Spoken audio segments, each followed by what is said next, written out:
जन्म पत्रिका विश्लेषण में मुख्य चर्चा का विषय राजकीय सेवा की प्राप्ति से संबंधित है, नौकरी से संबंधित है। इसके लिए D2, D1, D9 और D10 चार्ट लिए जाते हैं। D2 चार्ट इसलिए लिया जाता है क्योंकि जिस ग्रह की महादशा तथा अंतर्दशा वर्तमान में चल रही है वह कष्टकारी होगी, मृदु होगी या काफ़ी कठिन परिश्रम कराने वाली होगी। इस जन्म पत्रिका में 15 दिसंबर 1991 रात्रि 3 बजे का समय चंद्रमा की होरा में है। बुध की महादशा है और गुरु की अंतर्दशा है। तो ये दोनों ग्रह चंद्रमा की होरा में हैं। तो इसमें मृदु सरल समय व्यतीत होगा और रोजगार परक यह महादशा चलेगी। दूसरा D1 में कुछ महायोग इसमें देखे जाते हैं। इस जन्म पत्रिका में एक तो मालव्य योग है और दूसरा शशि योग है। शुक्र अपनी राशि में है और केंद्र में है। शनि अपनी राशि में है और केंद्र में है। अब ये जो महायोग हैं ये D9 को देखकर यह स्पष्ट किया जाता है कि ये 6, 8, 12 में तो नहीं है। तो यहाँ पर शुक्र भी 6, 8, 12 में नहीं है और शनि भी 6, 8, 12 में नहीं है। दूसरा इसमें यदि सर्वाष्टक वर्ग देखा जाए तो राजकीय सेवा के लिए, नौकरी के लिए छठा भाव देखा जाता है, छठा घर देखा जाता है। कहाँ से देखा जाएगा?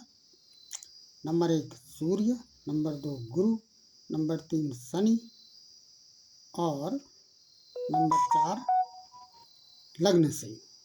लग्न, सूर्य, गुरु और शनि और चंद्रमा है। इसको विस्तारित ढंग से इस प्रकार से कहा जा सकता है। सूर्य जिस स्थान पर बैठे हैं वहाँ से छठे घर में, छठा हाउस में 1 नंबर की राशि है। 1 नंबर की राशि में सर्वाष्टक वर्ग में 24 अंक मिले हैं।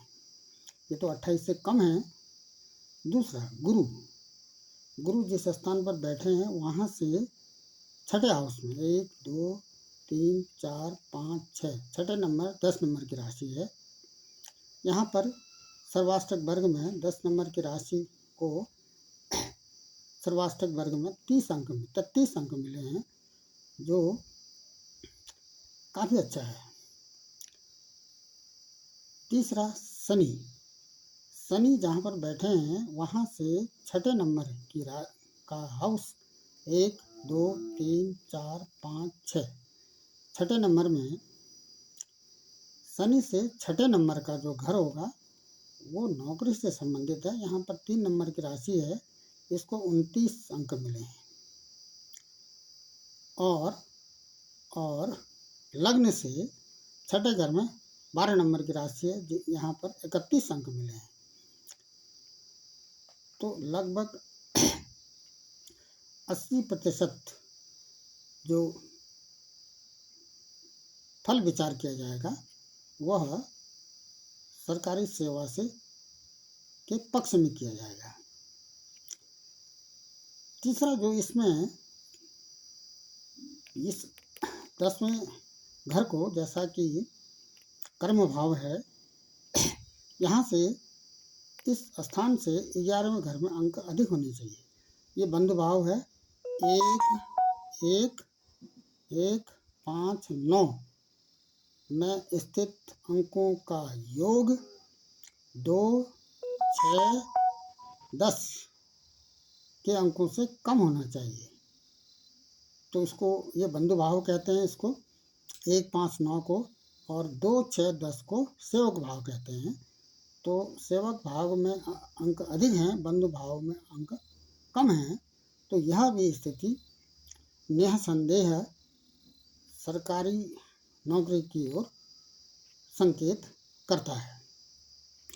नंबर 4 कर्म भाव में 10वें घर में जो अंक हैं 11वें घर में उससे अधिक अंक होने चाहिए। ये कर्म है और ये कर्म का फल है। तो यहाँ पर 30 है और यहाँ पर 40 है। तो ये भी आजीविका की ओर संकेत करता है, आजीविका प्राप्ति की ओर संकेत करता है।